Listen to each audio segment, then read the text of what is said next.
Bueno, buenas tardes a todos y a todas las personas que están presentes en este Zoom. Mi nombre es Ezequiel Calvano y junto a otros compañeros vamos a estar moderando esta charla abierta por la soberanía del agua. Como bien vimos en el flyer, esta es una charla abierta y va a haber también espacios para preguntas, que ahora vamos a decir de cómo va a ser la manera de participar. Algunas de las preguntas que habían surgido es cómo afectan en la salud el arsénico y los agroquímicos presentes en el agua, cómo se puede determinar la deriva de los agroquímicos a través del aire, el agua y suelo, y si existe alguna estadística publicada sobre el uso de agroquímicos en la zona. Es un poco lo que vamos a estar hablando con Damián Marino y Rafael Lachmanovich, así que les agradecemos también. Les cuento, antes que nada, que agradecemos a la radio comunitaria FM Punta del Indio, la 100.3, por estar transmitiendo en vivo esta charla abierta y así ayudarnos a llegar a más personas por fuera de los límites de este Zoom. La metodología que consensuamos para las preguntas es la siguiente: preguntas y aportes se pueden escribir en el chat del Zoom o enviárselas a la radio comunitaria, y los que quieran hacer alguna reflexión, algún aporte verbal muy necesario, levanten la mano en el Zoom y tienen máximo 1 o 2 minutos para que así podamos todos también participar de esta forma, ¿no? Así que bueno, también voy a leer lo que ha escrito el colectivo de soberanía alimentaria, que es un espacio que se viene gestando desde hace más de un año, con el primer objetivo que fue el acceso a un agua pura, ¿no? Contando que en este partido, como también en toda la zona, y un poco más en general en la provincia, hay altos niveles de arsénico, en especial en la zona de Pipinas. Para ello, un grupo de organizaciones sociales, ambientales y de derechos humanos nos hemos reunido. Primero motivo la necesidad de hacer análisis y estudios del agua con muestras sacadas de distintas localidades del partido y recoger la opinión de los vecinos a través de encuestas sobre cuál era su conocimiento del agua que consumían. Notamos la escasa información respecto del agua que se consume y la falta de información sobre la peligrosidad del consumo crónico de arsénico en el agua. Esta investigación fue realizada con el acompañamiento y asesoramiento de profesionales independientes y laboratorios que fueron abonados con el dinero voluntario de este grupo. El resultado fue preocupante. Se detectaron valores muy altos de metal pesado, como es el arsénico, que sobrepasa los umbrales mínimos establecidos por la OMS como apto para el consumo humano, siendo el agua indispensable para la vida humana, esencial para llevar una vida digna y por lo tanto un derecho humano universalmente reconocido.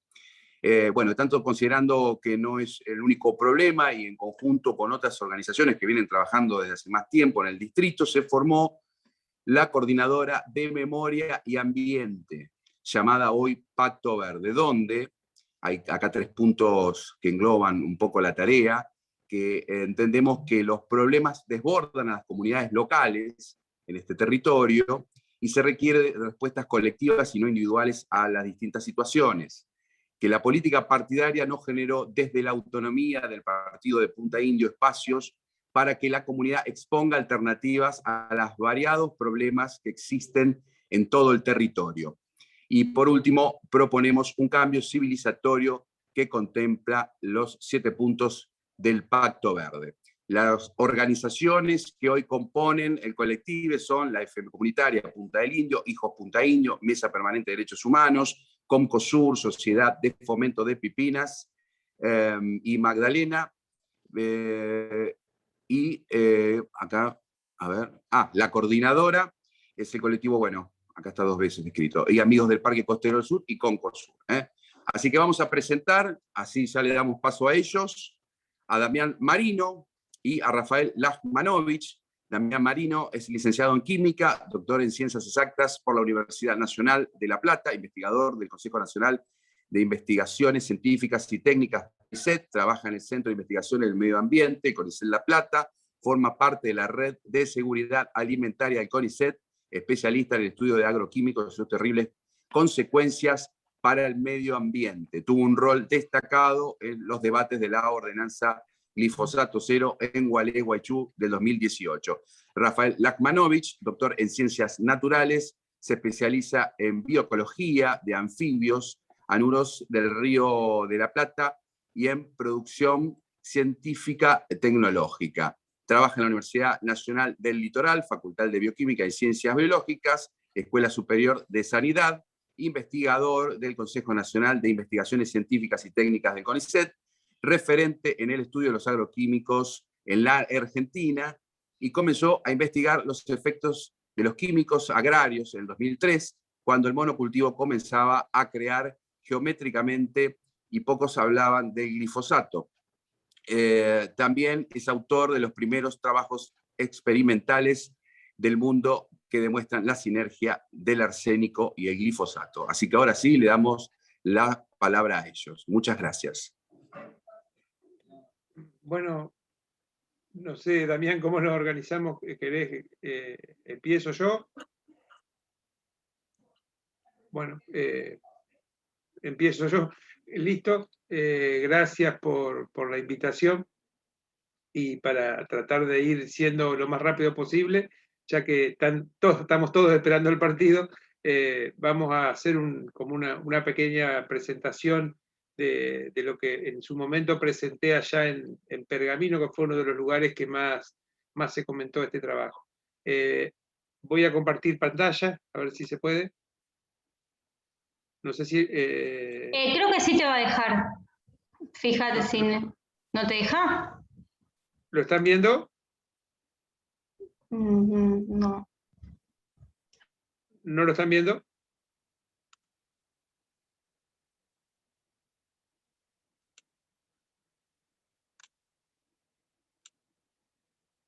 Porque está permitido compartir pantalla. Así ¿Ahí que, lo están viendo? ahí va. Sí, sí. Ahí va, listo, perdón, entonces. Siempre esto suele ser medio lento. Bueno, acá simplemente es un título que yo le había dado a esta presentación en algún momento, que es Exposiciones crónicas al glifosato y arsénico, un riesgo toxicológico subestimado de disrupción endocrina sobre hormonas tiroides, proliferación celular y daño en el ADN. Este es el trabajo que se realizó en el año 2019. Pero ese trabajo básicamente parte de una hipótesis global que teníamos hace bastante tiempo, que era que si nosotros estábamos en Sudamérica, en una de las áreas de mayor contenido de arsénico del planeta, y a su vez estábamos justamente en una de las áreas de mayor uso de glifosato del mundo, ya que estamos en el área, lo que se llama el área primaria de producción de soja de Argentina, probablemente la combinación de estas dos sustancias podían estar presentando un riesgo toxicológico bastante elevado. Pero bueno, esa era una hipótesis que había que de alguna manera empezar a probar. Antes de empezar a probar esa hipótesis experimentalmente, cuando yo iba a distintos eventos, a distintos congresos y demás, empezaba a escuchar como, sobre todo en distintas comunidades, empezaban a mencionar que la presencia del arsénico les estaba causando distintas patologías y demás. Sobre todo me llamó la atención cuando vi informes de exaltación de la cruz. Estos son generalmente estadísticas que hacen los propios pobladores, ya que muchas veces el Estado no les presta demasiada atención. Y bueno, y estas cuestiones me empezaron a llamar la atención. Obviamente estábamos en la provincia de Buenos Aires, en una de las zonas con mayor contenido de arsénico de Argentina, también hay en Córdoba, en otros lugares, pero Buenos Aires particularmente en una zona con altos contenidos de arsénico en el agua. Y a su vez, como achicando un poco la hipótesis esta de que se junta el arsénico, que la probabilidad que se junte el arsénico con el glifosato, estamos también en la provincia de Buenos Aires, en una de las áreas de mayor utilización de glifosato de Argentina. Y bueno, y ahora que ustedes me comentan, también están justamente abordando este problema en sus localidades. Bueno, distintos análisis, como ustedes comentaron recién, sobre todo los que se habían hecho en pergamino, estaban dando que los niveles de arsénico estaban en general en muchos lugares por encima de los que recomiendan los límites de la Organización Mundial de la Salud, como ustedes bien dijeron hace un momento. Pero también uno se empezaba a vislumbrar que los pobladores de muchas áreas, de las mismas áreas que estaban con altos contenidos de arsénico, también estaban sufriendo las exposiciones, y ya los contenidos de glifosato empezaban a tener glifosato en sus fluidos corporales, con lo cual no había duda que las exposiciones estaban siendo lo suficientemente altas para que ya estén dando valores detectables en las mismas personas. Bien, también viendo estadística, toda esta información previa que uno tiene en cuenta antes de empezar un trabajo de este tipo, si uno hace una especie de ecoepidemiología ambiental muy rudimentaria, sin querer ser especialista en esto, y empieza a comparar mapas y ve estos mapas que se presentan sobre los casos de muertes por enfermedades tumorales, sobre todo en la provincia de Santa Fe, veía que había algún tipo de solapamiento y coincidencia con áreas de gran cantidad de uso de agroquímicos, porque estos justamente son los lotes de mayor producción de la provincia de Santa Fe. Pero a su vez también coincidía con las áreas de mayor concentración de arsénico justamente de la misma provincia. Entonces era fácil plantear estas preguntas, era fácil plantear la pregunta si esto podría llegar a deber a alguna combinación de estas dos sustancias. Pero bueno, estas preguntas que nosotros muy rudimentariamente no estábamos haciendo, ya estuvieron respondidas. Alguien en otras partes del mundo ya las respondió, y justamente fue un médico de Sri Lanka, que es un país que está, lo que se acuerdan del mapa, está ahí abajo de India, en donde él fue en el año 2014 el primer científico que postuló que la combinación justamente del glifosato con el arsénico producía algunos tipos de patologías o enfermedades que hasta ese momento eran desconocidas. Sobre todo, él se basó en la hipótesis de que el glifosato es un quelante de metales. ¿Qué quiere decir un quelante de metales? Que tiene la capacidad de pegarse a los metales y formar una matriz entre el glifosato y el metal, justamente en este caso el arsénico. Y esa combinación de glifosato y arsénico estaba produciendo la rotura de los riñones, justamente de los trabajadores que utilizaban glifosato, porque ahí se planta té. Entonces ellos preparaban las soluciones de glifosato con agua con arsénico, y como no tienen mucha protección, estaban expuestos crónicamente a justamente glifosato y arsénico a partir de su trabajo, y ahí fue el descubrimiento de este médico de esta patología. Bueno, esto vamos a avanzar muy rápidamente, simplemente para decir que este fue realmente el primer descubrimiento en donde se postuló la peligrosidad de la combinación de glifosato y arsénico. Lo interesante de esto era que no había trabajos experimentales que hasta ese momento habían demostrado que esta combinación podía ser riesgosa o peligrosa, excepto un trabajo que estaba hecho en un pequeño gusano, en donde sí habían demostrado experimentalmente, un par de años después, que la combinación del arsénico con el glifosato producía efectos del tipo sinérgico, o sea que los efectos eran más fuertes que lo que producen cada uno en forma individual. Pero haciendo un poco de rápida historia, el glifosato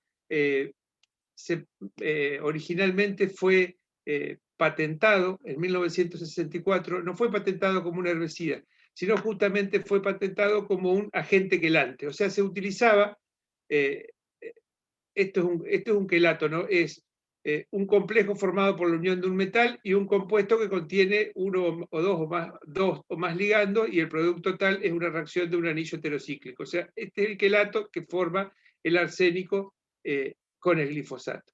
Entonces, justamente el glifosato se patentó originalmente como un destapacañerías, porque esto se lo utilizaba para sacar el sarro de la cañería. Si bien no era la molécula exactamente igual a la del glifosato, que es la que se usa ahora, era básicamente la misma molécula, y justamente por esas propiedades de agente quelante. Después sí, ya en 1969 sí se lo patenta como un herbicida. Y posteriormente, en el año 2003, la misma Monsanto lo patenta como un agente al glifosato lo patenta como un agente antimicrobiano, o sea, como un agente que mata prácticamente cualquier ser vivo. O sea, directamente es patentado como un biocida, es como una sustancia o mezcla de sustancias que puede destruir cualquier tipo de organismo, planta o animal. Esto es para la misma empresa que lo fabrica, justamente el famoso y conocido glifosato. Bien, bueno, como para hacer un poquito de historia de dónde nosotros empezamos a estudiar el glifosato. Bueno, empezamos allá por el año 2003, como bien relataron, uno de los primeros trabajos de Argentina que demostraron que el glifosato era teratogénico, o sea que producía malformaciones en las larvas expuestas tempranamente justamente al glifosato. Este trabajo que nosotros hacemos en el 2003 luego es tomado como uno de los trabajos que toma en cuenta el doctor Andrés Carrasco para hacer el descubrimiento de los efectos biológicos del glifosato. A posteriori publicamos distintos trabajos con el glifosato, estudiamos lo que eran las mezclas, sus combinaciones y demás. Entonces teníamos y tenemos bastante experiencia en hacer experimentos y demostrar efectos del glifosato en forma experimental. Fue todo un desafío poder demostrar estos efectos en combinación con el arsénico, porque nosotros somos especialistas básicamente en agroquímicos y no en metales, así que bueno, tuvimos que aliarnos con otros investigadores que estudian metales para en el año 2019 generar este trabajo que sí prácticamente sea uno de los primeros, no el primero porque yo les mostré que había uno anterior, en donde se demostraba experimentalmente cuáles son los efectos que produce el glifosato en mezcla justamente con el arsénico. Esto es muy, muy básico y simplemente es para mostrar lo que es un trabajo experimental. Lo que se hace son peceras con organismos, en este caso renacuajos, expuestos a distintas dosis, tanto de arsénico como de glifosato, y a las combinaciones de las mismas. A partir de esos datos se saca distintos tipos de información. La primera información que uno obtiene es lo que se llama la dosis letal 50, o sea, la cantidad de esa sustancia que se necesita para que la mitad de la población muera, por decirlo de alguna manera. Entonces, si nosotros teníamos que la dosis letal 50 del glifosato era 45 y la dosis del arsénico era 37, su combinación daba el valor de 30. Y esto estadísticamente estaba significando que había sinergia. Que quiere decir que combinando la mitad de cada una de las dos sustancias se produce un mayor efecto que si esas sustancias estuvieran solas. En el caso de los biomarcadores que estuvimos estudiando, también se empezó a notar esta sinergia. Acá cuando ven, esto es una enzima del sistema nervioso, ¿no? La acetilcolinesterasa. Entonces acá, este sería el glifosato, este sería el arsénico, y esta sería la acción combinada. Si bien en esta enzima no pudimos demostrar que existiera una sinergia muy marcada, sí lo empezamos, en esta enzima tampoco, sí encontramos una primera información muy, muy relevante ya en una enzima de estrés oxidativo, en donde las combinaciones de ambas sustancias producían un mayor estrés oxidativo que la sustancia individual. Pero aún más, en todo caso, riesgoso, y realmente llamó muchísimo la atención, fue cuando empezamos a estudiar las hormonas tiroides. O sea, las hormonas tiroides son las hormonas encargadas del desarrollo, sobre todo están muy involucradas durante el desarrollo de los organismos, llamémosle los renacuajos, en su etapa larvaria, o los organismos superiores también en gestación, ¿no? Entonces, acá se vio claramente cómo o sea, una exposición del tipo crónica de 22 días, las dosis bajas estas de glifosato y de arsénico no producían ningún efecto, pero su dosis combinada producía un efecto extremadamente alto. O sea, ¿qué quiere decir? Que esta combinación producía un efecto sinérgico. Lo mismo ocurrió con la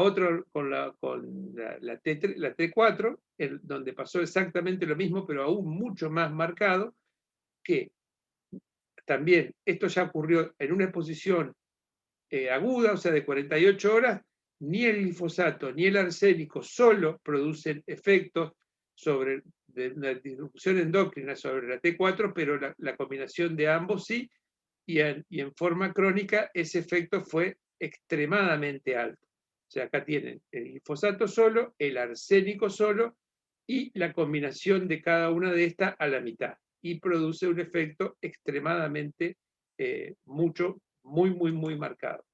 Lo mismo pasó con la tasa de proliferación celular. La proliferación celular es la cantidad de veces que una célula se divide en un X tiempo, y es un indicador, en todo caso, en los organismos superiores, de la presencia o de la inducción de lo que en el futuro pueden llegar a ser problemas tumorales. Y pasó exactamente lo mismo. El glifosato solo a dosis bajas, obviamente estamos hablando a estas dosis, no lo produce, no quiere decir que a otro tipo de dosis no lo produzca, y el arsénico también a dosis bajas no producía el efecto, pero ambos en combinación producían el efecto extremadamente marcado, de 100 a 200% mayor y estadísticamente significativo, lo mismo tanto en forma, esto era en forma crónica. Así que bueno, a partir de este trabajo no tuvimos más, no teníamos duda que la hipótesis que habíamos planteado al principio sobre riesgo ecotoxicológico de la presencia de arsénico y glifosato estaba de alguna manera demostrada experimentalmente, lo que no quiere decir que esto esté todavía demostrado a campo. Esto es una demostración experimental, pero es por lo que se comienzan este tipo de demostraciones. Se demuestra experimentalmente para luego poder evaluarlo en evaluaciones de riesgo del tipo ambiental.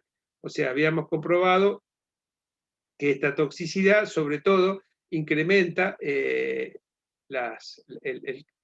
o sea, tiene una disrupción en las hormonas tiroides, tiene una alta tasa de incremento de proliferación celular y produce daño en el ADN. Eso creo que lo olvidé de explicar en las anteriores, que era justamente que esto es el que se llama ensayo Cometa, que es un test de daño de ADN, que pasaba lo mismo que con las hormonas tiroides, ¿no? A dosis bajas no hay daño en el ADN, y a dosis bajas combinadas sí lo hay. Bien, bueno, este es finalmente el trabajo que se publica en esta revista internacional el año 2019, como para hacer un mini relato de por qué la relevancia de este trabajo.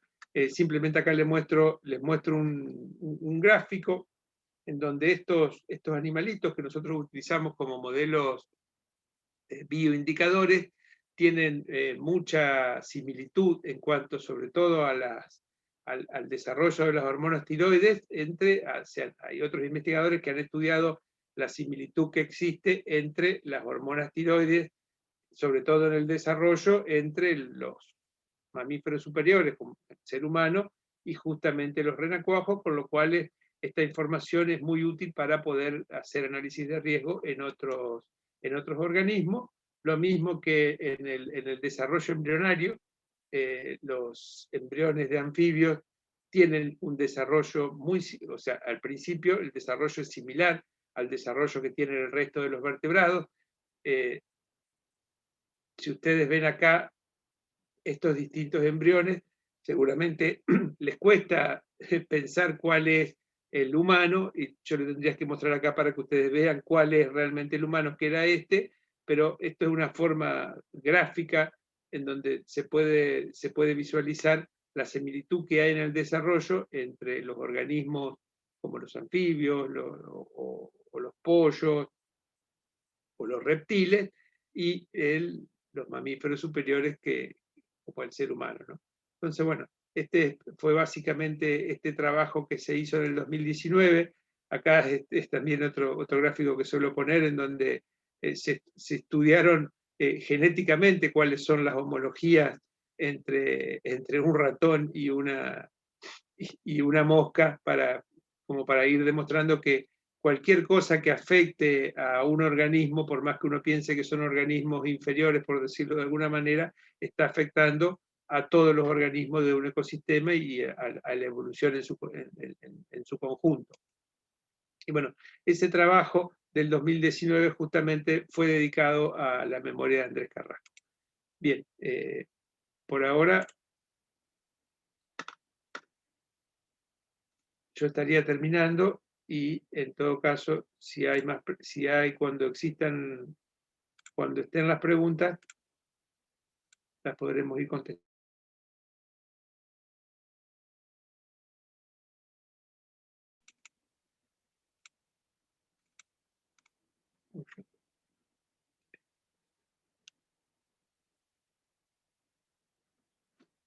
¿Se cortó? Rafa, no, ahí te escuchamos. Yo te escucho, supongo que el resto también. Ah, no sé, esto se escuchó, se fue, ¿qué pasó? No, no, es que está todo el mundo silenciado, solo estamos habilitados nosotros. Ah, bueno, Así que si querés, comparto yo y después dale, mandale. vamos con todas las preguntas. Así que ahí tendrías que dar vos, dejar de compartir. Sí, tengo que tratar de volver, pará.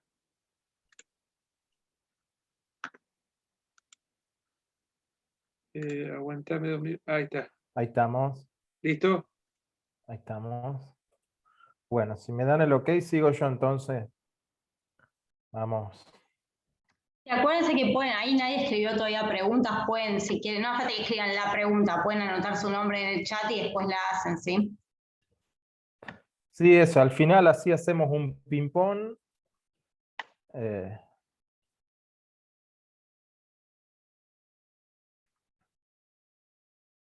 Si todo está bien, ustedes deberían estar viendo mi pantalla.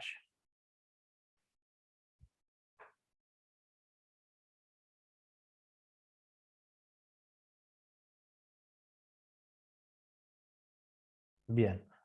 Bueno, yo antes que nada, primero un gusto estar con el Rafa, yo le digo, es un amigo y que es bueno siempre complementar porque los datos y los resultados que él tiene en el laboratorio son la evidencia de lo que nosotros medimos en el ambiente, así que claramente la interacción nuestra es fundamental.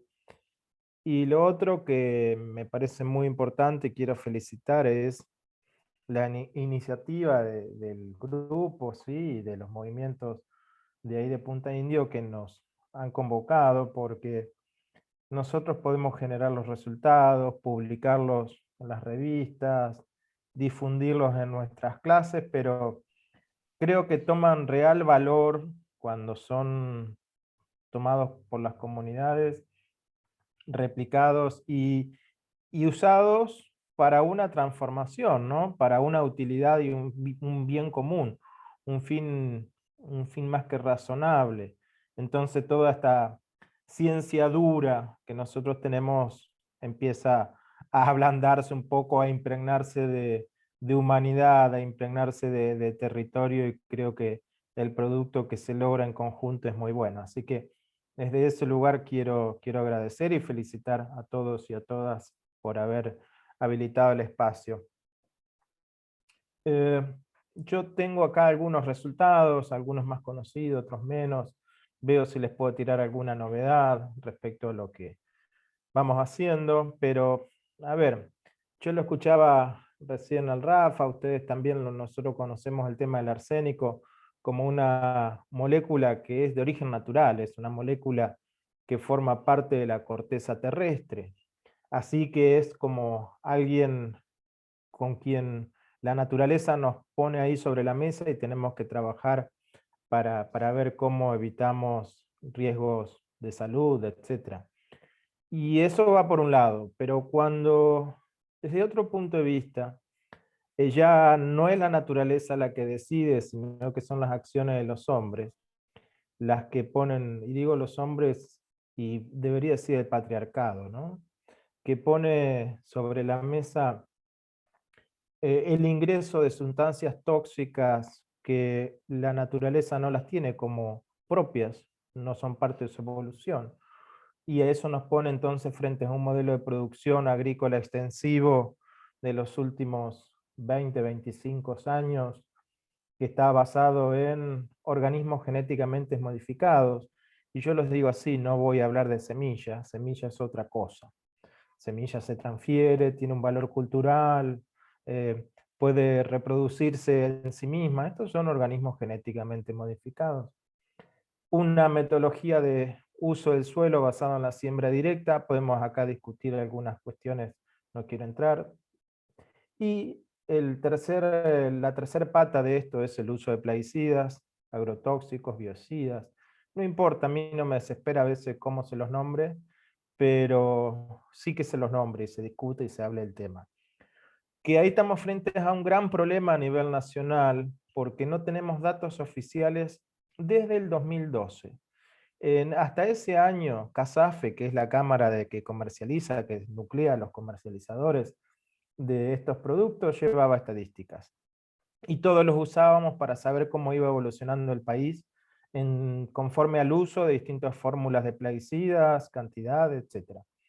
Desde ese año no hay más datos, y lo más problemático es que el Estado Nacional, ni en ninguna de las jurisdicciones provinciales, ha tomado esto como un tema importante para saber qué tenemos hoy. Así que la única herramienta que hoy hay son estimaciones en base a aquel uso histórico que se venía dando, aquellas tendencias, y el último dato oficial habla de unos 300 y pico de millones de litros kilos de formulado, y hoy estaríamos alrededor de los 500 millones, insisto, estimados, proyectados, consecuencia de la falta del Estado. Y lo que sí, posiblemente esta proporción se mantenga, y así lo vemos en los datos ambientales que sí medimos hoy, es que el mayor porcentaje, el 70% o más de esas formulaciones que se venden es glifosato. Entonces es acá donde empezamos a tener un problema. Siempre me acuerdo de aquella frase de Andrés Carrasco, ¿no? Que decía Argentina como un experimento a cielo abierto. Y cuando Andrés lo decía en aquella época, lo tildaron de muchas cosas, pero cuando pasan los años y uno va viendo lo que pasa en los territorios, Andrés tenía razón. Es lo único que tengo para decir al respecto. Y eso nos pone a Argentina, comparándonos con países como Brasil o como Colombia, que somos por habitante, el país que más plaguicida tiene. Como digo, cuando llega el 31 de diciembre de cada año, tenemos que imaginar llevarnos, ¿sí?, mientras caminamos ese día, 2 bidones de 5 litros, uno en cada mano, ¿sí?, cargados de plaguicidas, que son los que nos merecemos por ser argentinos, y hemos recolectado a lo largo del año. ¿Sí? Para dimensionar de qué se trata, o también suelo hacer una estimación que es alrededor de una medida de 10 mililitros, que puede ser un traguito de algún remedio, un traguito, 10 mililitros por día de plaguicidas por ser argentinos. Un modelo que empezó en 3 litros por hectárea por año y hoy anda en 12 y 15 y subiendo, y la única solución que se ha propuesto para lo que son las malezas, digo malezas entre comillas, podemos después también discutir, a las malezas resistentes, ¿sí? La naturaleza va evolucionando y va generando resistencia ante agentes ambientales externos y desconocidos, en este caso el glifosato, y va evolucionando y va generando resistencia, entonces de algo que la mataba ya ahora no la mata, y esa resistencia pasa a ser exponencial, cada año se suman nuevas variedades, y la solución ha sido mezclar el glifosato con otros plaguicidas, aumentar las concentraciones y nunca preguntarse qué es lo que está pasando. Esa es también algo que hay que tener en cuenta. Y lo otro a tener en cuenta es una, yo quiero decir al menos de ingenuidad, pero sí, digamos, una situación compleja, donde el plaguicida, una vez que entra al ambiente, una vez que ingresa, lejos podemos hacer para controlarlo. El plaguicida ingresado en el ambiente, en conjunto con factores meteorológicos, climáticos, como lluvias, invierno-verano, viento, se va a movilizar como, cuando y a donde quiera.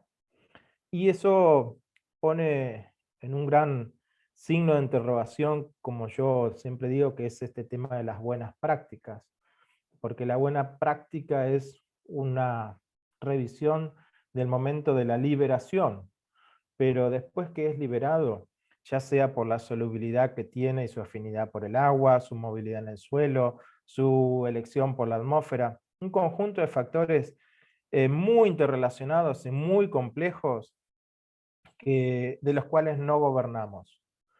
Hay carencia de gobierno, por decirlo de alguna manera, de esas situaciones puramente ambientales, donde es consecuencia de un vínculo entre una molécula y su medio físico en el que se encuentra. Obviamente, en este sistema complejo está la biota, y yo lo pongo ahí en la biota, para mí es natural, pero quiero expresarlo, porque nosotros somos biota, nosotros somos material biológico inmerso en una esfera de la biodiversidad donde están todos los demás organismos con los que compartimos este planeta. Yo lo digo de manera natural, y bueno, porque algunos pueden decir, ay, en ese gráfico no están los humanos. No, no, estamos ahí. Somos parte de la biosfera que tiene interacción con el medio físico, y en esa interacción está la definición de ambiente, y por lo tanto la convivencia en este caso con los plaguicidas. Muy interesante este documento, siempre lo tengo ahí, lo replico, está para leer gratis, es gratuito, lo pueden bajar de internet. Del año 1999, una persona de una calidad humana y profesional como Jaime García de Costa Rica, ingeniero agrónomo, él planteaba año 1999 el mito del manejo seguro de los plaguicidas en los países en desarrollo. Algo tan vigente 20 años después como lo que está ahí escrito en ese documento que les recomiendo. También hay otro de las buenas prácticas, escrito también por Jaime. Tiene varios documentos muy interesantes que recomiendo leer. Así que en este escenario, ¿sí? Yo lo que les voy a presentar son algunos trabajos de nuestro grupo, algunos resultados, y sobre todo algunas perspectivas. Y creo que el primero estaba por Meche, por ahí, este dibujito de abajo, en su momento se lo pedí que me autorizara a usarlo, porque es la visión de lo que fue el trabajo aquel que medimos glifosato y atracina en agua de lluvia. El agua de lluvia, que era lo más puro que tenían nuestros abuelos, porque era el agua que servía para las plantas, para lavarse el cabello, para todo lo bueno que había que hacer en la familia, venía el agua de lluvia. Bueno, nosotros demostramos que esa agua de lluvia, esa gota que recorre el aire, viene cargada de glifosato y atracina. Y eso fue publicado también en una de estas revistas internacionales, que hago un paréntesis, digo, ahí reflexiono, le comento al Rafa, a nosotros en CONICET o la ciencia nos evalúa por el impacto que tienen los trabajos. Y el impacto es cuántas veces un trabajo de este tipo es citado en el mundo por otros colegas.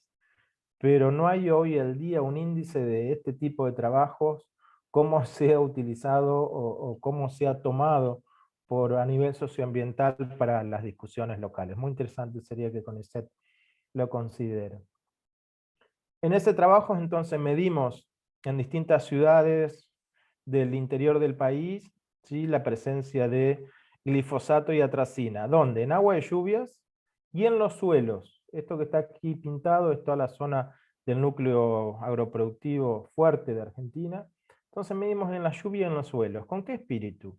Ver si la lluvia que caía en un lugar tenía algo que ver con el suelo de ese lugar. ¿Por qué? Por erosión eólica, el viento generando esas corrientes de polvo, la evaporación desde los suelos hacia la atmósfera de esos compuestos. Entonces, ese era el espíritu. Después de hacerlo, vimos que no había relación entre los suelos del lugar y las concentraciones de estos plaguicidas en el agua de lluvia.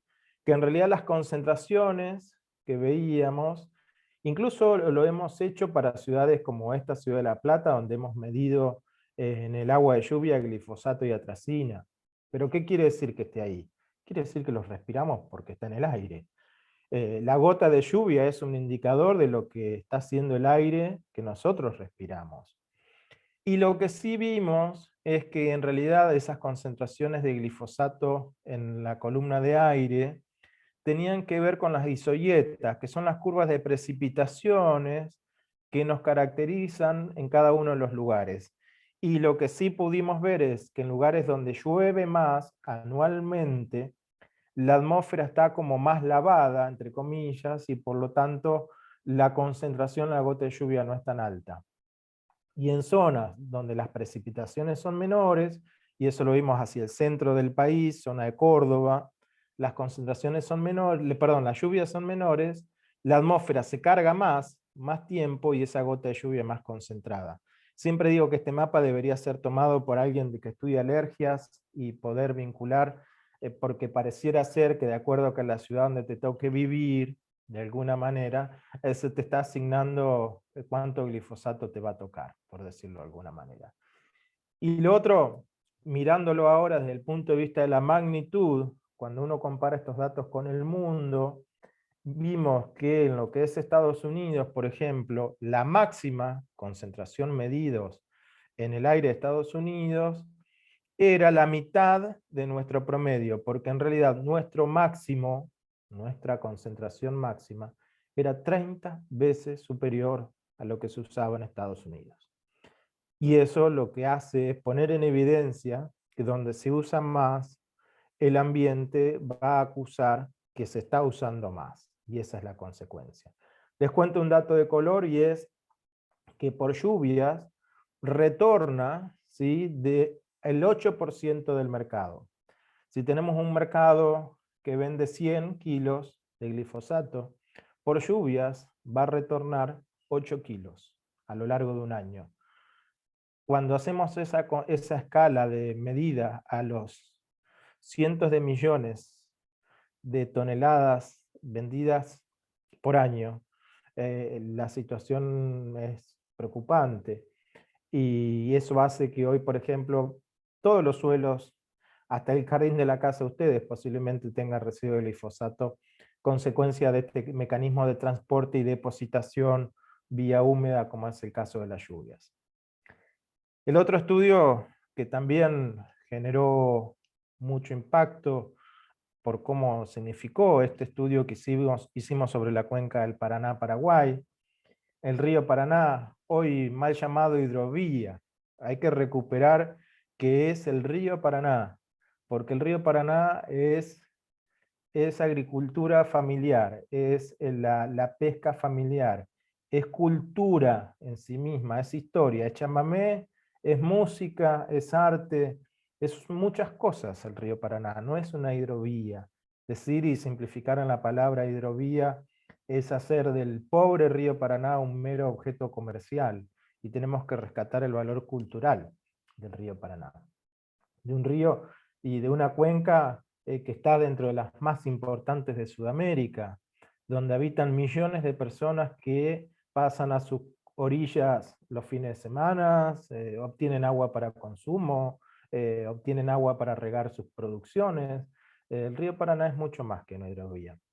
En ese estudio que hicimos fue en conjunto a la Prefectura Naval sobre distintos puntos de desembocadura de distintos ríos y arroyos que desembocaban al Paraná, en un total de 23 puntos de muestreo, desde el norte, sí, desde Formosa hasta acá, Buenos Aires, y lo que vimos es que a la altura de la zona media de Santa Fe, del Paraná Medio, empieza a evidenciarse este modelo de producción basado en glifosato y otros químicos, y que esa concentración de esos ríos y arroyos empiezan a aumentar, aumentar, aumentar, hasta llegar a la desembocadura del río Luján, aquí en la provincia de Buenos Aires, a niveles de glifosato y su metabolito AMPA, compuestos sintéticos que no son naturales, pero que en los sedimentos de fondo, en el barro de esos ríos, su concentración es equivalente a la de algunos componentes naturales.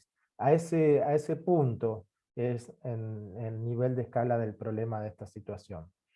También hemos hecho estudios en lo que son las lagunas que están a lo largo y ancho del país. Nos enfocamos en un grupo de lagunas de la provincia de Buenos Aires y un grupo de lagunas de la Patagonia.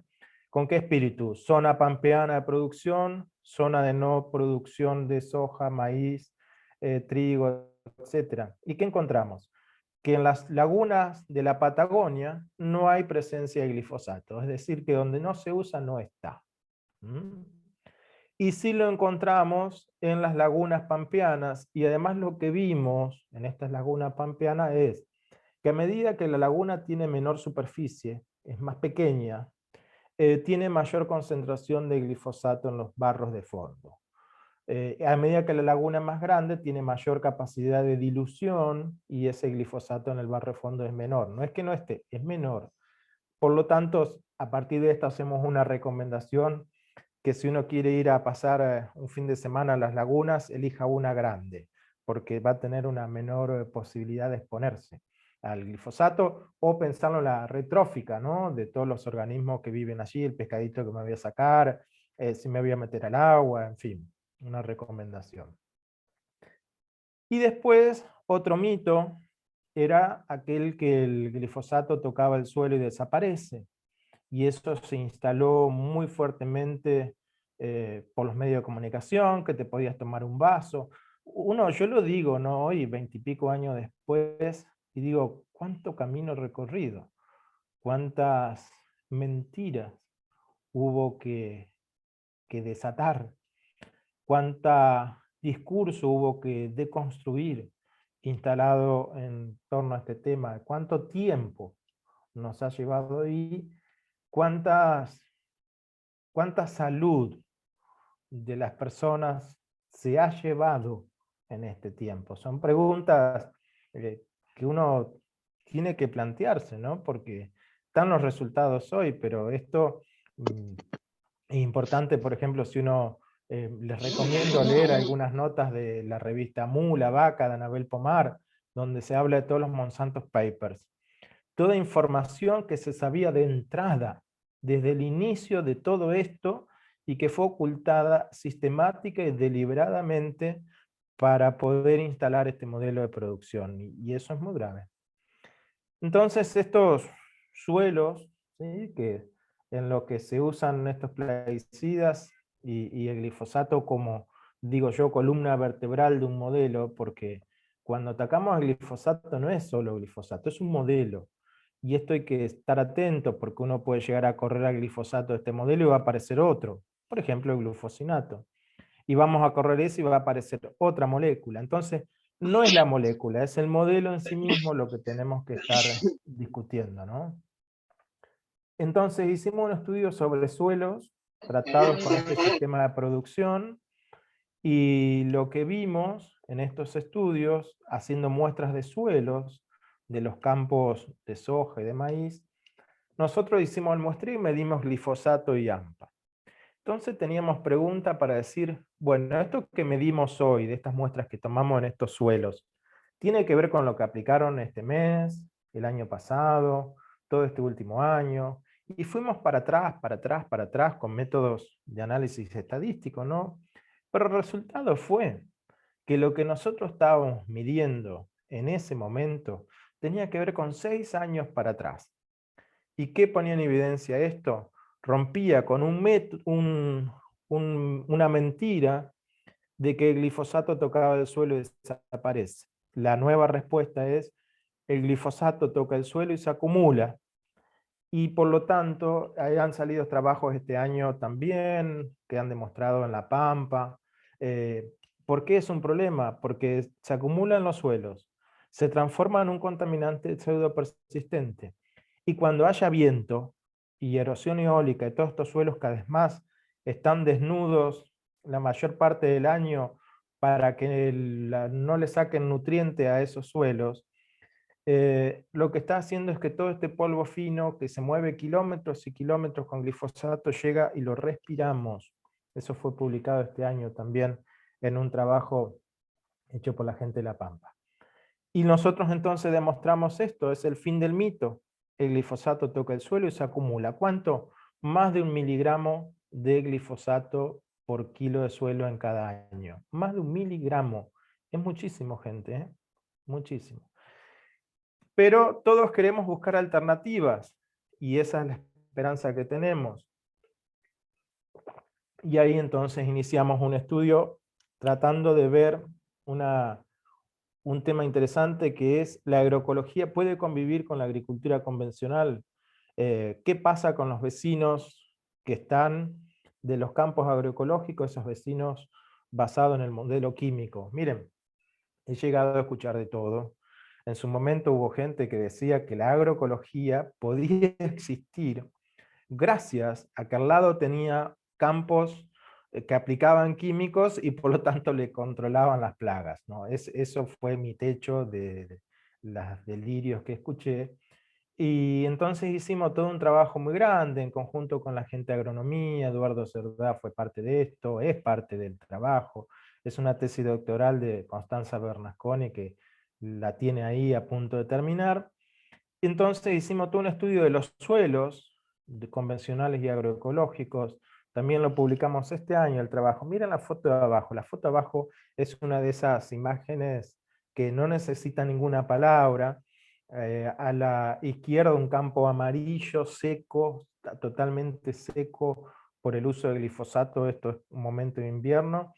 Y a la derecha un campo verde, pleno invierno, con, digamos, los dos en espera de cultivo, nada más que uno con vida y el otro muerto. Y hicimos el trabajo sobre la Aurora. Muy interesante, la Aurora es un establecimiento que es reconocido por la FAO como libre de uso de plaguicidas. Durante el trabajo fue muy importante las tarjetitas de anotaciones de Juan Kier, que es el dueño de la Aurora, junto con Erna, los dos, donde Juan fue anotando el historial del campo, y esas notas fueron clave para convencer a los editores, a los revisores del trabajo científico, porque no nos querían creer que no se aplicaban plaguicidas, porque los detectamos a los plaguicidas adentro de la Aurora. Estas son fotos para que ustedes vean y conozcan la Aurora de Juan, recorriendo con orgullo la Aurora. La Aurora es agroecología, pero es vida.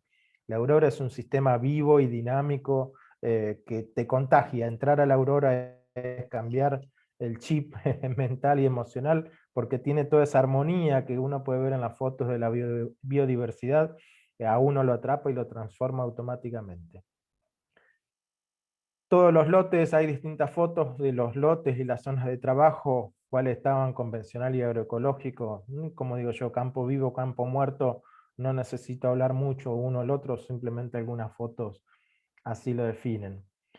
Y estos fueron los resultados. Encontramos glifosato y AMPA tanto en el establecimiento agroecológico como convencional, y en frecuencias de detección muy alta, y a un punto que también el agroecológico tenía alguna especie de comportamiento de pseudopersistencia de glifosato, siendo que hace décadas que allí no se aplica el glifosato, pero como Juan bien define, Juan te dice, los perfumes de la tarde de verano, los perfumes son los aromas de las aplicaciones de plaguicidas en todos los campos alrededor, y el problema es que la agroecología se basa en bienes y servicios ambientales, en esa biodiversidad, interacciones entre los organismos que son afectadas por la presencia de plaguicidas.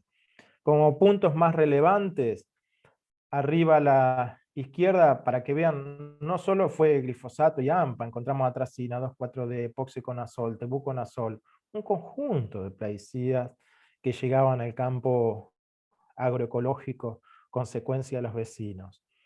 Creo que de todo ese trabajo hay una conclusión muy importante que está ahí marcada en rojo, y como está aprobada en un paper quiero que se instale, y es que cuando uno encuentre glifosato y AMPA, es suficiente para decir que el modelo de producción de base química contaminó un lugar. Y nosotros los definimos y los propusimos como trazadores ambientales de la contaminación del agronegocio.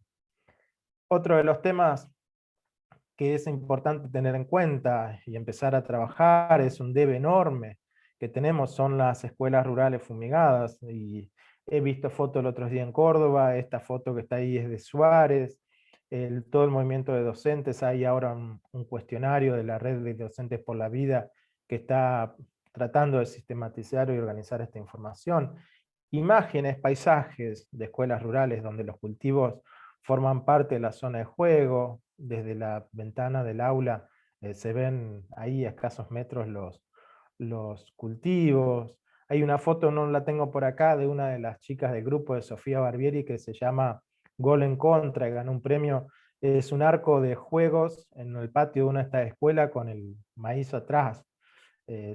Son nuestros escenarios donde los suelos de estas escuelas rurales, lo que tienen en la foto es una descripción, están muy frecuentemente presentes, obviamente glifosato y AMPA, pero también hay 2,4-D, atracina, acetocloro, metolacloro, un cóctel de 15 o más plaguicidas.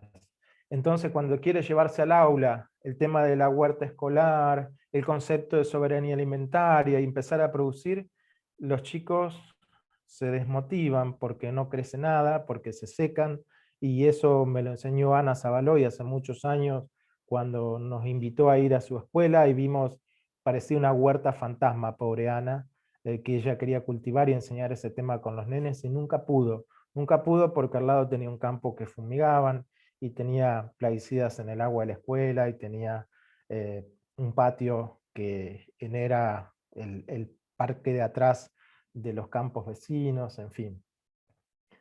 Quiero ir terminando porque una de las cuestiones importantes de esto es pensar el rol del Estado, ¿no?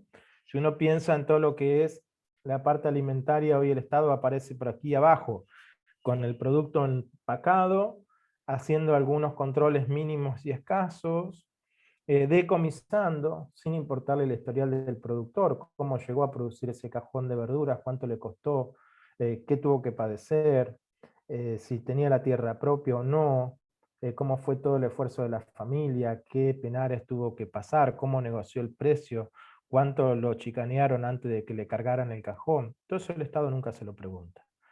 El Estado aparece en algún momento, controla y decomisa, y lo hacen en algunos municipios, del Estado Nacional, etcétera, a este proceso.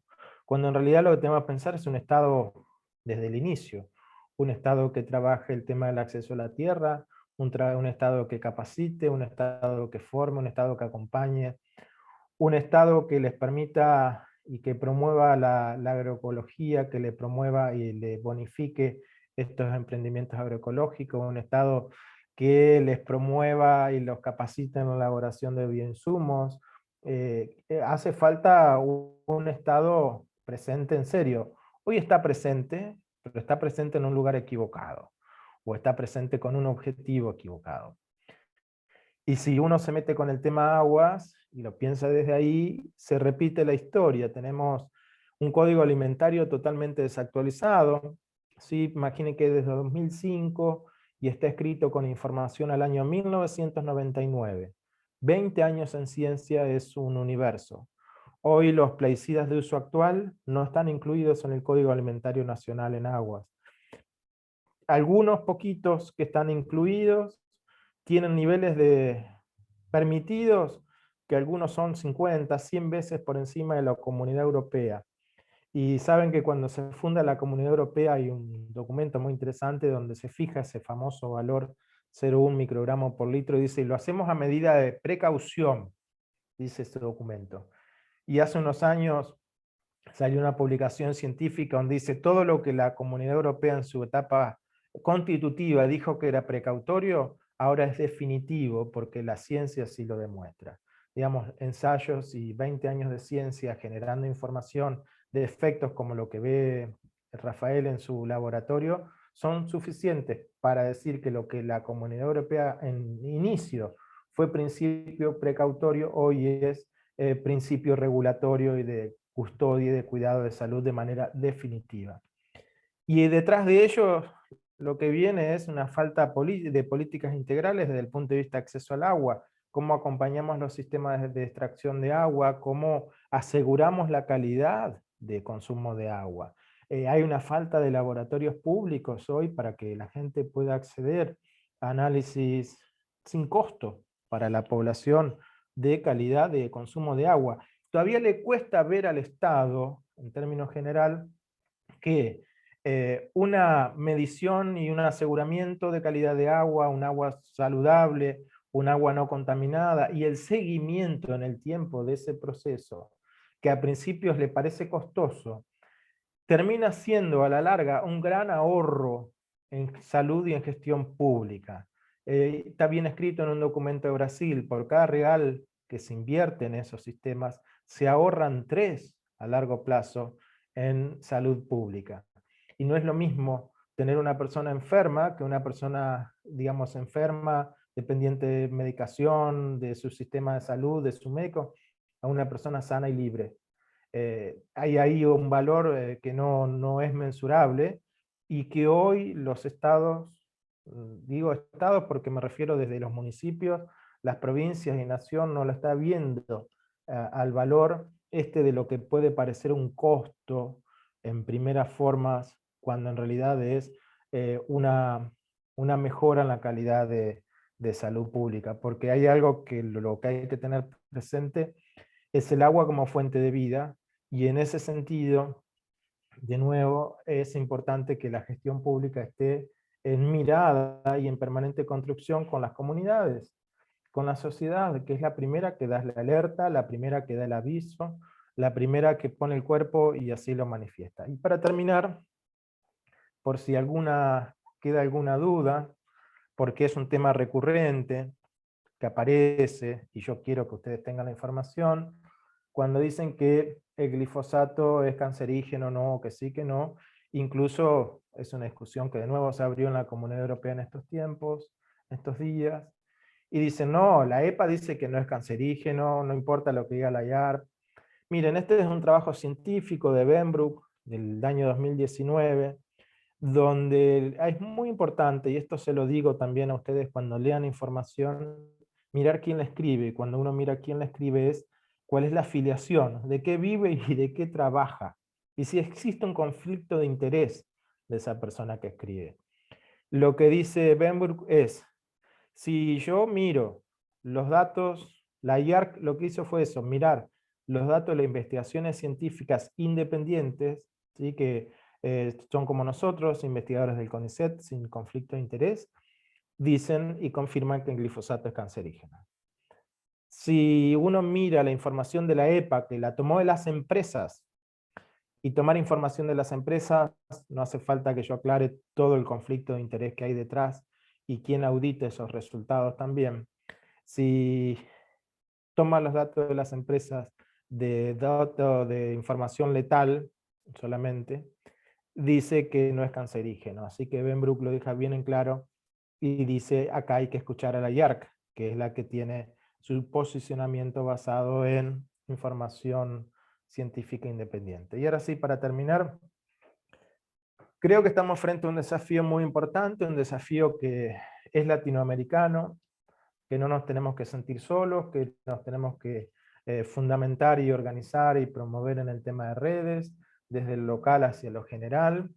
Esta es una corriente que indudablemente lo que todos buscamos, vuelvo al principio, el arsénico tenemos que trabajar en removerlo, en seguimiento y remoción, y es un tema de la naturaleza. Pero el glifosato, la atracina, etcétera, ya es una decisión y una acción de los hombres.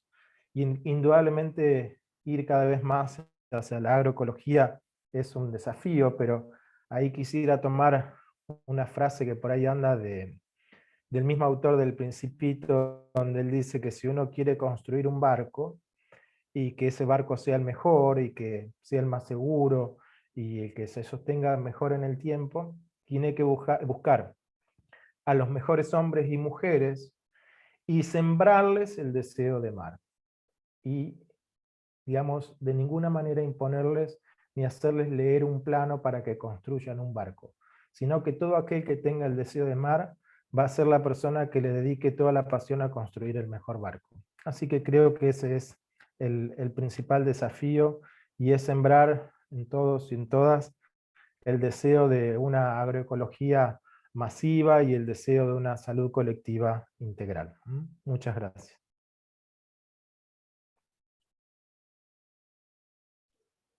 Gracias, Damián. Gracias, Rafael.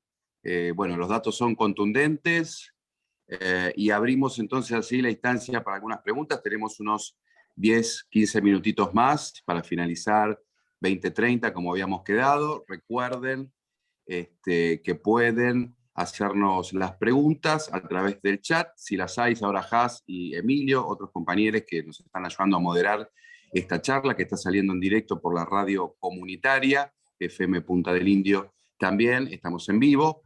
Así que abrimos el juego, si te parece, Has, para las preguntas. Yo tenía acá una que nos hicieron, bueno, hace muy poquito. Nosotros estamos en el corazón de la Reserva Biosfera declarada por la UNESCO, Parque Costero del Sur, y hay un campo que ha fumigado a menos de 10 metros de la puerta del pueblo. Queríamos saber si hay, y aparte tema humedales, estamos en una zona sensible, si hay alguna legislación que tiene algún parámetro, ¿no? De cuánto se puede fumigar, o distancias, etcétera. Parece un poco difícil la pregunta, ¿no? Pero no sé, Damián o Rafael. Yo asumo mi limitación de temas legales, y así a priori no sabría responderte. Creo, de hecho, en este momento en provincia, con el LOTA, el Observatorio Técnico Ambiental de Plaguicidas, es una discusión plenamente vigente hoy en la provincia, y que era la famosa resolución 246 también, que tocaba al tema de las escuelas rurales fumigadas en uno de sus ítems, que hoy está suspendida. Así que no conozco ningún marco regulatorio al respecto, a menos que haya alguna ordenanza local o que la zona esté involucrada. Pero hoy provincia, por ejemplo, que yo hasta donde yo sé, en mi limitación, no tiene nada. Yo lo único que puedo, que conozco y dar fe, porque es la provincia de Entre Ríos, que tienen un límite de 50 metros para las aplicaciones terrestres, pero no, desconozco en Buenos Aires cómo es. Gracias, Rafael. Gracias, Damián. No sé si tenemos alguna persona que quiere participar, Has o Emilio. Sí, si tenemos fuimos anotando las preguntas. Digamos, hay preguntas anotadas, solo una persona había levantado la mano, pero no sé si está más en la reunión, que era Carlos Darrocha. Carlos, ¿estás? Si no, directo leemos las preguntas que fueron escribiendo en el chat, y si alguien más quiere preguntar, escriba su nombre y las vamos haciendo en orden, ¿sí? Así, pero creo que Carlos no está. Así que no sé qué va a preguntar. Si querés, podemos Bueno, leer alguna pregunta. Dale. A ver, antes preguntó Emilio, sabemos que el arsénico se puede batir con filtros. Pregunta si hay un modo de filtrar o batir el glifosato o ambos juntos.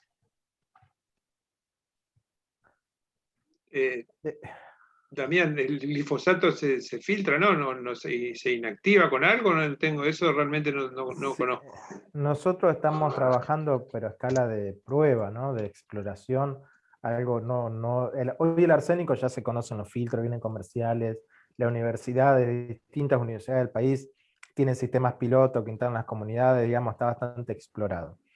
Yo voy a decir algo, el glifosato, estamos explorando, hay una técnica que viene andando bien, que se llama SRH, Sistema Renal Hídrico, digamos, simula como un riñón, y también es a base de hierro, digamos, actúa el hierro ahí, que aprovecha ese fenómeno de complejación quelante que bien había planteado Rafael, aprovecha y lo secuestra cuando pasa. Pero a mí me molestaría tener que charlar el tema de filtro de glifosato. Lo digo porque el arsénico, yo voy a insistir con algo, el arsénico es natural, no nos queda otra. Y es lo que tenemos, lo que la naturaleza nos provee. pero el glifosato, el único filtro sería la agroecología y basta de usarlo, o empezar una política seria de reducción de uso. Me genera un poco de incomodidad tener que pensar en un sistema de tratamiento para algo evitable. Sí, lamentablemente, sí, ahora que recuerdo, el tema de inactivar el glifosato también está en los procesos avanzados de oxidación, que tanto se usan, y es como dice Damián, el Estado argentino está invirtiendo mucha plata en procesos de remediación, pero no está pensando en dejarlo de usar, simplemente en solucionar lo que estamos contaminando. Pero sí, supongo que hay en desarrollo sistemas, recién me acordé de los sistemas avanzados de oxidación, que creo que son una de las cosas que en realidad es agua oxigenada y radiación ultravioleta, que es lo que utilizan para limpiar los bidones, supuestamente. Pero no, sería muy triste tener que tener un sistema de oxidación avanzado en una casa para no estar consumiendo glifosato. Pero bueno. Pasamos a la que sigue, ¿les parece? Hay varias, vamos. Bueno, tratemos que no se extienda tanto. Otra pregunta que era de Emilia es si hay localidades que han colocado plantas de abatimiento de arsénico y bajar los niveles a 0,05, pero sin embargo los casos de cáncer no bajan. ¿El glifosato presente lleva este 0,05 arsénico a que sea como un efecto 10 veces mayor? Sí, vuelvo a repetir, lo que nosotros demostramos en el laboratorio es el sinergismo experimental entre el arsénico y el glifosato. No hay hasta el momento datos epidemiológicos de qué está ocurriendo en realidad en las comunidades ni animales ni humanas. Así que sí, me atrevo a decir que el riesgo es muchísimo mayor en las poblaciones que están expuestas a ambas cosas.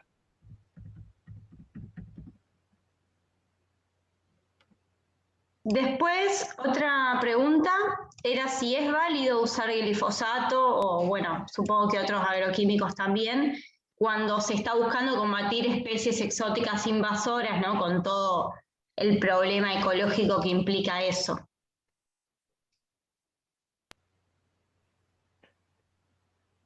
Yo, mi opinión es que hay que evitar el uso de sustancias sintéticas tóxicas. No importa para qué fin. Miren, una de las discusiones muy grandes que hoy se están dando en Colombia, bueno, todos estos conflictos de Colombia y Ecuador, con el tema de los cultivos ilícitos, que una de las soluciones es hacer estas fumigaciones masivas con herbicidas, esencialmente con glifosato.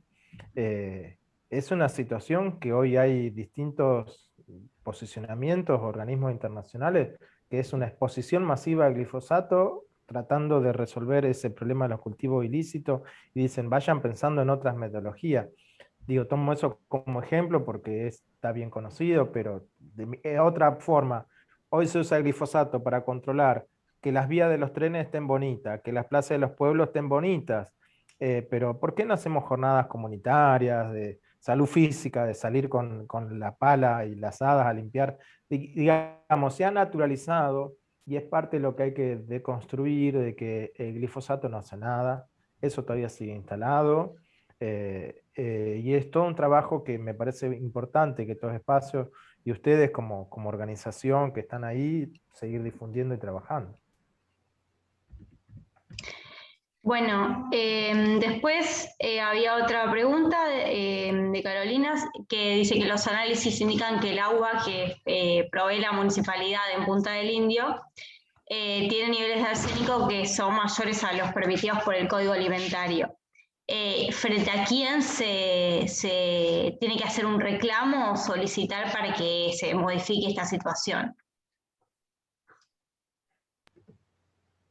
Sí, no, realmente contesto por dar una respuesta, pero supongo que tendrán que hacer el reclamo al ente que le provee el agua y de última presentar un recurso de amparo. Supongo algo así pasó en Pergamino, en donde también tenían, bueno, niveles de arsénico, creo que yo mostré un gráfico, y a su vez también estaban, independientemente del arsénico, detectando glifosato en las personas, y a través de un recurso de amparo habrían logrado que la municipalidad les tenía que proveer agua, tendría que ser buena, en bidones. Creo que prosperó por un tiempo y después eso no continuó, pero me parece que el recurso que utilizaron en otro lugar fue eso, que o sea, la municipalidad le terminó dando el agua, pero realmente no sé realmente. Sí, hay un dato que yo agrego como una instancia, no sé si todo el mundo sabe, se generó a mitad del año pasado, yo sabía, venía trabajando en generarla, y la provincia de Buenos Aires generó lo que es un área de ambiente dentro del Ministerio de Salud. Lo podemos llamar algo así como salud ambiental. Entonces, es la primera vez en provincia que se cuenta con una dirección provincial donde se puede ver a los temas de salud, pero con una mirada ambiental. La persona que está a cargo es una persona que maneja muy bien los temas ambientales, muy interesada y muy comprometida, así que digo, ahí también hay otra ventana interesante para presentar y pedir más estudios, para pedir que se analicen los casos, etc. Es una oficina relativamente nueva, no sé si la conocen, pero está dentro de la órbita del Ministerio de Salud de provincia. Bien, buenísimo ese dato. Yo no lo conocía al menos. Bueno, después, no sé si Roberto quería hacer una pregunta, ¿puede ser? Roberto Rodríguez. Sí, quería. Sí, Dale, sí, adelante. sí. Muchas gracias. Bueno, por un lado, no sé si sirve como aclaración que en País Indio la municipalidad provee agua potable, que le quitan el arsénico por un proceso, creo que es de ósmosis inversa, y provee bidones con agua sin arsénico. Quizás Carolina quiso decir o preguntó por algunos tanques que hay en algunos lugares en los que la gente cree que tiene agua en condiciones y ese agua no es potable. Pero la planta de agua provee agua sin arsénico y eso es gratuito. No sé si con eso tienen alguna duda. Esto es un comentario por un lado, y la pregunta que quería hacer un poco es dirigida a Ezequiel Calvano, por la preocupación que lógicamente tenemos todos, que no sé qué campo es el que ha... Me gustaría saber quién es el que está echando glifosato en campo cercano al pueblo. Nada más, muchas gracias. Hola Roberto, ¿cómo estás? Bien, bien. Bueno, sí, bueno, el agua, como vos bien decís, la da la municipalidad, no es gratis porque hay un impuesto que se cobra por a cada persona que tiene su terreno y paga los impuestos. Eso por un lado, y creo que Carolina se está refiriendo a otro pozo donde también van a buscar agua que dio esos altos índices de arsénico. Eso por un lado. Y por otro lado, el campo es el que está pegado al pueblo, en la puerta del pueblo, el campo de Chantori. Gracias. Bueno, seguimos entonces. Quería, Juan preguntaba si había alguna organización político-social que lleve esta inquietud al gobierno actual y que se esté trabajando con este tema. Ustedes, las comunidades organizadas, pues el resto que yo sepa. O sea, es algo que parte de las propias comunidades, digamos. Por suerte, porque digamos, como todos estos temas vienen desde las bases hacia arriba, porque si uno espera que desde arriba tomen alguna iniciativa o decisión, estamos fritos.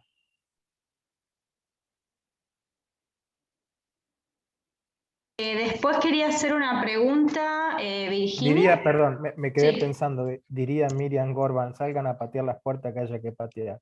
Sí, La total. gran Miriam. Bueno, ¿querés hacer la pregunta, Virginia?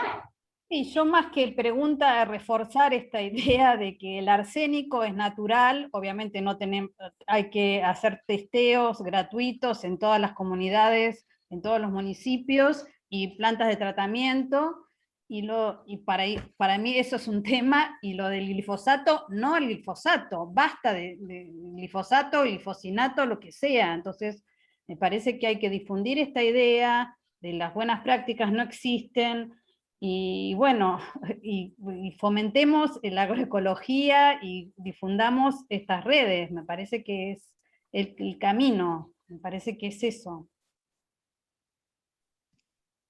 Estamos casi sobre la hora, Sí. Podemos dar 5 minutos más, si les parece. Sí, una para sola terminar de pregunta más redondear. había anotada de Sebastián, que preguntaba si hay algún trabajo hecho sobre sinergia entre glifosato o glufosinato y glifosato o un insecticida de los del tipo de malatión, porque la CASAFE en las últimas capacitaciones sobre malezas resistentes está recomendando la utilización de esos agroquímicos combinados para mejorar la efectividad. Sí, nosotros hicimos en el año 2013, publicamos creo que uno de los primeros trabajos, por lo menos de Argentina, combinando 4 herbicidas y combinando el glifosato, creo que el metilsulfurón, dicamba, 2,4-D, y no me acuerdo bien cuál otro, y en las combinaciones en cuanto a los índices de toxicidad, arriba de un 80% eran extremadamente sinérgicas. O sea, es mucho más tóxico estar expuesto a media dosis de cada uno de esos herbicidas que a una dosis completa de uno. Esa sería la idea. O sea, si la toxicidad del herbicida 1 es 1 y la toxicidad del herbicida 2 es 1, la toxicidad de los dos juntos es 4 o 5, o sea, se potencia. Sí hay estudios de sinergia, aunque es lo que está viniéndose ahora, estudiar sinergia, porque justamente la mayoría de las regulaciones ambientales y de toxicidad del uso de los plaguicidas están hechas sobre un compuesto individual, y aparte de eso están hechas sobre los principios activos. Y la realidad es que las poblaciones, tanto animales como humanas, reciben exposiciones de productos comerciales y de mezclas de esos productos comerciales. O sea que es un tema todavía a debatir en cuanto a cuántas serían o cómo se autorizan estas mezclas, o en qué se basan estas mezclas, si solamente se basan en criterios de productivos, o sea, de que sean efectivos para el control de insectos o de maleza, y si tienen en cuenta que esas sinergias potencian mucho la toxicidad de este tipo de cosas. Eso creo que otro de los tantos vacíos legales del uso de pesticidas. Sí, y una cuestión es, bueno, hay que tomarlo como el quien viene. Si el que vende te dice que tenés que usar maíz mezclado, te lo dice desde ese lugar. Yo creo que es importante que empecemos, como digo yo, bueno, Rafa, yo, muchos años generando información, publicamos, pero como digo, yo me quisiera dedicar a otra cosa, porque ya hay sobreinformación. Lo que falta es la decisión.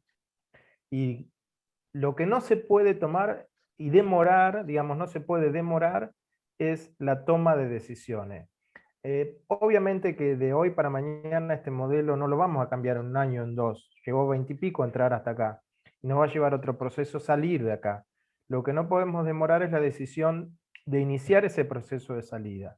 Y por ejemplo, el primer paso sería decir, se pone un stop, este año no pueden venderse más plaguicidas que el año anterior, y el año que viene hay que vender un 10-20% menos, y el otro ir hasta bajando el uso de plaguicidas, una política que debe ser, es así, estratégica, urgente.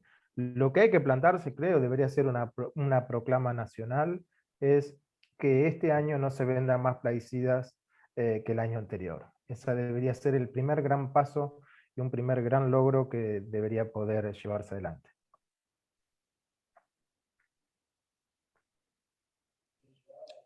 No sé si tenemos alguna pregunta más, estaríamos en tiempo. No, ya está. Les dije que cualquier cosa nos pueden escribir a las redes si les quedaron preguntas, y se las haremos llegar a Damián, Rafael, o bueno, a quien corresponda. El Instagram es agua no arsénico, el Twitter es no arsénico y el Facebook es agua no arsénico. Queremos agua sin arsénico ni glifosato, es el hashtag que se utilizó en el flyer para esta charla. Así que bueno, agradecemos a todos los que han participado de la misma. Muchísimas gracias, Damián Marino, Rafael Dajmanovich, así que bueno, y a todos los participantes, a la radio comunitaria por transmitir en vivo, Has, Emilio y todas las organizaciones que han hecho posible esta hermosa charla. Yo una cuestión, perdón que la veo a Meche ahí conectada y bueno, no, ella no puede hablar, no, pero yo tengo el deber, tengo la necesidad. Que hay que luchar mucho y hay que seguir construyendo y generando información y empujando y pateando todas las puertas que haga falta, como decía Miriam, porque hoy los sistemas de salud, los invisibles, terminan en hospitales, tienen nombre, tienen apellido, tienen historia, se transforman en una historia clínica, en pacientes que de nuevo un modelo de medicina hegemónica les trata su problema de salud grave, nunca se investiga por qué llegan a donde llegan, y peor esto es aún cuando se trata de niños, un sistema de salud nacional que hoy no tiene incluido el análisis de plaguicidas en sangre o en orina como parte de la rutina básica, que puedan reconocer las obras sociales para saber el status quo y el estado de situación de las personas, tal que uno pueda hacer diagnóstico de salud temprana, ¿sí? O ver ante una patología si tiene que ver o no por estar expuesta a plaguicida de manera crónica, sostenida durante mucho tiempo. Miren todo lo que falta, y llevamos 20 y pico años de modelo. Y lo digo porque Meche en el Hospital Garrahan es la que le toca poner el cuerpo, el alma y el tiempo, ¿no? A atender a los pacientitos que ninguno de nosotros vemos. Posiblemente no los vemos y pasan ahí su historia en la cama de un hospital tratando de ser contenidos. Así que por todas esas cuestiones creo que hay muchísimo, muchísimo por hacer. Meche creo que puede hablar, no sé si para finalizar esta charla, y también Rafael si quiere, así que están los micrófonos, me parece que abiertos, Has, para que Meche hable. Sí, sí. Meche, sí. Hola. Bueno, muchas gracias, re interesante la charla, siempre es un placer escuchar a Rafa y a Damián, y gracias Damián por hacer el rescate hacia el final de que esto es, hay que poner sobre todo el hincapié en que es salud de lo que estamos hablando, la salud del ambiente y la salud de los cuerpos, ¿no? De los territorios y de los cuerpos. Esa es la prioridad, de eso estamos hablando. Y en algo creo que diciendo con Damián, querido, creo que hay que decir no más fumigaciones, no más agrotóxicos, digamos, por lo menos la propuesta desde el punto de vista de salud tiene que ser que basta, que tienen que parar de fumigar, porque lo que vos dijiste es tal cual, eso termina en los cuerpos, termina en historias clínicas y termina en enfermedades y muchas veces en muerte. Entonces, bueno, esa respuesta de basta va a depender de la fuerza que tengamos para sostenerla, pero desde el punto de vista nuestro tiene que ser basta, no que este año se venda menos o más que el año pasado. Eso es economía y que lo vean ellos, dónde ponen la plata, de dónde la sacan, porque mucha plata se va para otro lado. Pero desde el punto de vista nuestro es basta de venenos. Así que bueno, un agradecimiento, perdón. Bueno, antes que, bueno, para cerrar mi parte, gracias por invitarme y a seguir difundiendo estas cosas, que creo que es la mejor forma de que se terminen, explicando, difundiendo, enseñando en las escuelas, que seguramente los chicos se irán encargando de que este modelo, de que todo este sistema productivo dependiente de agrotóxicos vaya cambiando de alguna manera. Así que bueno, gracias, y gracias por toda la labor que hacen ustedes, que es extremadamente importante. Como había dicho Damián, nuestro trabajo van a revistas internacionales, pero los lee simplemente la gente que les interesa desde el punto de vista científico, pero muy poco llega a las comunidades, y muchas veces desde las propias, por lo menos desde las propias instituciones donde trabajamos, ni siquiera a ellos le interesa que nuestros propios trabajos se difundan. Así que lo que hacen ustedes es realmente muy, muy importante. O sea que de mi parte les agradezco a ustedes lo que hacen. Gracias.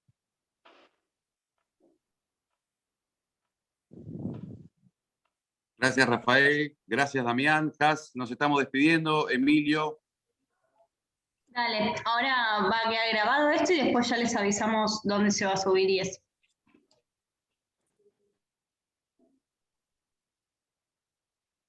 Gracias a todos, todas. Buen descanso. Gracias, chau, chau.